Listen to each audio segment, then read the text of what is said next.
In the first place, what is democracy? What is the essence? What is the aim of democracy? Democracy is government of the people, by the people, and for the people. And for me, the underlying word there is for the people. Democracy is all about development. Democracy is all about good governance. Democracy is all about building of infrastructures. It's all about strengthening democratic institutions. It's all about the ordinary man, the ordinary people. And it's about good service, good administrative service to the people. If election has been conducted, of course the election was conducted, and there are various allegations left, right, and center. Every candidate is accusing the next candidate of one fraudulent activity or the other, and all of that. They are all accusing themselves. But what we are saying now is this: the election has come and gone, and for us, the major reason why anybody contested in the first place is to deliver on the dividends of democracy to the people. Now we have a candidate whom a lot of people were against Ab initio. Many people were against him. There were too many stories left, right, and center about his health, about his personality, about his capacity, and so on and so forth. But thus far, he has been able to prove himself. He's been able to prove them wrong by doing what the needful, what is right. His policies, his socioeconomic policies have been second to none. He started on a very good note, on very good footing. Policy is daring what so many governments in the past were not able to dare. He is doing what any candidate who thought he was going to rebuild Nigeria is doing. Ha! This one vex me. This one provoke me, no be small. I can't believe that somebody as learned as this woman can be speaking like this. Because it happened to somebody else today. Do you think it can happen to you tomorrow? You went and stole something that belongs to somebody, and then you said he should keep quiet, that let the bygone be bygone. It doesn't happen like that. Yes. It doesn't happen like that. It can be your turn tomorrow. You can be the next victim. If we don't get things right in this country, things will keep going wrong. It is everywhere. It is in the working place, in our schools, in our marketplaces, in our churches too. Because you have power, you collect somebody else's position, and then people will say, let's play along. Let's keep quiet. This man, Peter Obi, is not that kind of person that will keep quiet. This time around, we must. In fact, his mantra, Nigeria, a new one is possible. That new Nigeria must come to pass. That is my prayer. And as you are listening to this, I want you to leave your comment in the comment section box. Please, let's keep praying for our man, Peter Obi. Subscribe to this channel. Don't forget to do so. And hit the like button. Thank you. Don't forget to watch this video till the end. Listen to everything that this woman say. And then leave your comments. We will discuss in the comment section. Thank you. A pro-Tinubu campaign group is urging the presidential candidates of both the People's Democratic Party, Atiku Abubakar, and that of the Labour Party, Peter Obi, to withdraw their petition, that's the election petitions, from the court and join Tinubu's government of national unity.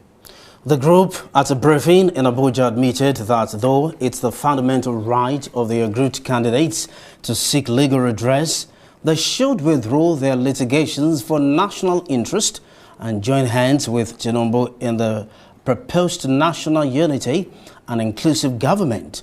The national coordinator of the coalition, Lilian Ogbole, claimed that President Tinubu-led government has proved beyond doubt to be transformational in nature, with huge potential to reunite, revitalize, renew, and reposition Nigeria for a breakthrough. We have deemed it imperative to use this medium to call on all selfless, well-meaning Nigerians and patriots across party lines everywhere around the globe to shield their swords, with emphasis, to shield their swords and embrace this apparently transformational government of national unity and all-inclusiveness. Even though we are aware that it is the fundamental human rights of all aggrieved candidates to seek for a redress in the court of law, the national interest in national interest, we wish to use this avenue to crave the indulgence of all aggrieved candidates of other political parties who are seeking for redress in the tribunal to quickly withdraw their litigations against the president and join hands with him in the proposed national unity and all-inclusive government. Right. Joining us now is the National Coordinator, Coalition of Civil Society Organizations. You saw her moments ago. Dr. Lillian Ogbole, thank you so much for joining us on Newsnight tonight. My pleasure. Thank you very much. It's my pleasure. Well, just for emphasis, let's. What exactly is the basis of your call that Peter Obi and Atiku Abubakar should drop their cases against Tinubu? I mean, it's not. I don't recall that President Tinubu himself has even reached out to them to say, "Look, come join me in a government of national unity."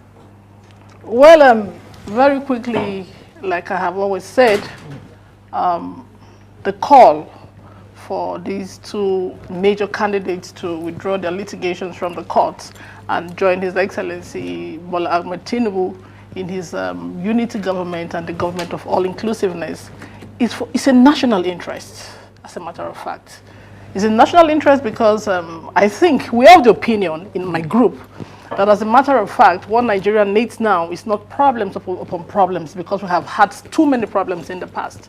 And especially when you have a president who has been, officially, voted for, is in power, and then is doing everything that he thinks is best for Nigeria. All Nigerians are applauding the president for the giant strides so far. They are applauding him for his policies that are very friendly, human-friendly, that is sub-national friendly. They are applauding him for being very proactive. They are applauding him for being very detribalized, for giving appointments to those that the appointments are due for. And of course, he's shown the all-inclusiveness thus far by being very, very neutral, detribalized, and nationalistic. Does it serve Nigeria's democracy when you say that those who have gone to court seeking for justice for what they say is a travesty, in the sense that the election was robbed from them, at least the outcome of it? I mean, don't you think it will deepen Nigeria's democracy to allow this case to run its full course? You see, when you talk about deepening of Nigerian democracy, it's relative. In the first place, what is democracy? What is the essence? What is the aim of democracy? Democracy is government of the people, by the people, and for the people. And for me, the underlining word there is for the people. Democracy is all about development. Democracy is all about good governance. Democracy is all about building of infrastructures. It's all about strengthening democratic institutions. It's all about the ordinary man, the ordinary people. And it's about good service, good administrative service to the people. If election has been conducted, of course the election was conducted, and there are various allegations left, right, and center. Every candidate is accusing the next candidate of one fraudulent activity or the other, and all of that. They are all accusing themselves. But what we are saying now is this: the election has come and gone, and for us, the major reason why anybody contested in the first place is to deliver on the dividends of democracy to the people. Now we have a candidate whom a lot of people were against ab initio. Many people were against him. There were too many, stories left, right, and center about his health, about his personality, about his capacity, and so on and so forth. But thus far, he has been able to prove himself. He's been able to prove them wrong by doing what the needful, what is right. His policies, his socioeconomic policies have been second to none. He started on a very good note, on very good footing. Policy is daring what so many governments in the past were not able to dare. He is doing what any candidate who thought he was going to rebuild Nigeria is doing. Okay, now whereas it's so early in the day to appraise the president, we would not score him low at all on his decisions so far, in all fairness. But we want to know, who is this message coming from? Is it coming from you, or did the president send you to talk to Peter Obi and Atiku Abubakar to broker a truce? The president did not send me. I'm a patriotic Nigerian by every standard of the world. There are a lot of patriotic Nigerians, so why are you on this mission? What's the lead for you? I Nigerians decide on what to do. I'm a full-blown adult. I have my own ideas. I have what I want to do. I have my ambitions. I have what I think is right for Nigeria. I know what I want for Nigeria, my plans for Nigeria, and how I want Nigeria to be in the next few years from now. But if you do not allow the... I mean, I'm sure you do agree that not every Nigerian may be on the same page with you on this particular matter. Those who are concerned, yes. the candidates. You see, it mustn't be every Nigerian must not think the way I think. Absolutely. But I also have the right to air my opinion, to air what I think is right for Nigeria. I have fought Nigerian case for too many years now. I've been on Nigerian case, I've been on youth inclusiveness, under the auspices of One Adult Youth Advocacy Group. I've been here, I've been there, I've been everywhere, trying to see how we can achieve the Nigeria of our dream. Let's flip the coin. I like to role play to get to the bottom of an issue. Let's flip the coin. If you were a candidate and you contested and you were not happy with the result of the elections, and then you went to court, and then someone came to you to say to you, drop the allegations and let's work together, what would be your reaction? If I see that the person is on track, because at the end of the day, what exactly are we looking for? Are we selfless in our pursuance? Are we nationalistic in nature? Are we looking for the collective good of the Nigerian people? Are we trying to make name for ourselves? Are we trying to look for cheap fame? Or what exactly are we looking for? We need to define very properly from the beginning what exactly we are looking for. When you for say me, what are we looking I have for, contested an election before in the past. Let's get it clear. Sorry, we need to, let's just maximize the time. Who are you referring to now? Are you saying that Atiku and Peter Obi may not necessarily be altruistic in their seeking for justice at the courts? Is that what you're saying? Are you questioning? I have not said that. Yeah. By the way, if you listen to me, my appeal was a compassionate one. I did not force. I have not forced anybody. The group has not said these guys must go and withdraw their cases from the court. But we are saying, in national interests, for the sake of the Nigerian entity, to save time, to save ourselves from these unnecessary distractions, because what we want is not the name of any person, any individual. What we want is development in Nigeria. We want to see schools being built practically. We want to see children in school, not obstructed. We want to see houses, mass housing schemes everywhere. We want to see construction of road practically. We want to see policies. We want to see policies that are achievable and sustainable, and that will improve on the life of the ordinary man. This is what we are saying here. And if I may say, Peter Obi, during his his campaigns, I listened to quite a number of his campaigns and, of course, his manifesto. Everything Asiwaju is doing now, thus far, you have just ascertained that Asiwaju is not doing badly. And I know he's not going to do badly.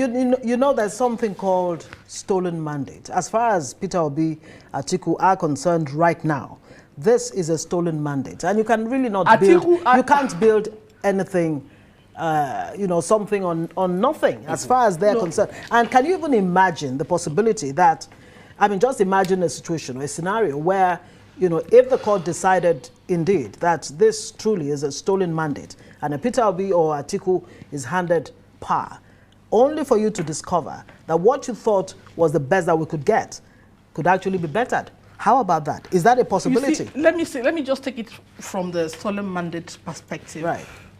Atiku is laying claims to this mandate. Obi is laying claim to the same mandate. His Excellency Bola Ahmed Tinubu has been sworn in as the president of Nigeria, as the authentic and popular president of Nigeria. I'm sure that 3 persons cannot win the presidential election at the same time. So one person must have won. And it is also very possible, too, that those who are laying claims to the mandates are not the rightful winners. Obi cannot win the same, election that he's laying claim to. Atiku also cannot win the same election. Both of them cannot win the election. That is what the court will give closure to. When the court finally decides and says, look, all 3 gentlemen, this was the winner. Or this is a rightful winner. It's not for us to decide. It's not for us to decide. It's not for you to decide. It's not for any Nigerians to decide. It's for the courts to decide. Don't get me wrong. Who won the election. Listen, don't get me wrong. No, because you know why we need to interrogate this. Okay, go ahead. One of the points you raised in your intervention is that, look, if Peter Obi and Atiku Abubakar are sure that their intentions are really in the public interest, in the national interest, then they should step down. It's almost like a blackmail, really. That's what it seems not a like. blackmail. It would seem to them. It's not a blackmail. You can look at it from the perspective you want to look at it from. Right. And what I also mean as a Nigerian, as an adult, could also be different. In this case, what I meant and still mean and will continue to mean is that, look, right now as it were, we are starting very well. This should be the interest of every well-meaning Nigerian. How well is the government doing? Okay, what are the prospects? Yes, thank you very much. We just hope that you'll find time to, or have you found time to reach out to these other candidates and speak with them? We're going to do that. Okay. Not just them. You didn't make a point here. We talked about elder statesmen in Nigeria too. Right. As a matter of fact, before now, we would have thought that they would have, interceded in this matter. They should have found a way around it. There should be a roundtable discussion where this matter can be tabled, because we cannot continue to move in cycles. We need to begin to define ourselves and what we want very properly. And justice will be part of it. Thank you. Dr. Lillian Ogbole, thank you for coming on so this much. It's my pleasure. Thank you. And hope to be back again very soon. Absolutely. So you can give me an ample time. You have a carte blanche. You have a carte blanche. As soon as you pleasure. want to come back, we'll give you the opportunity.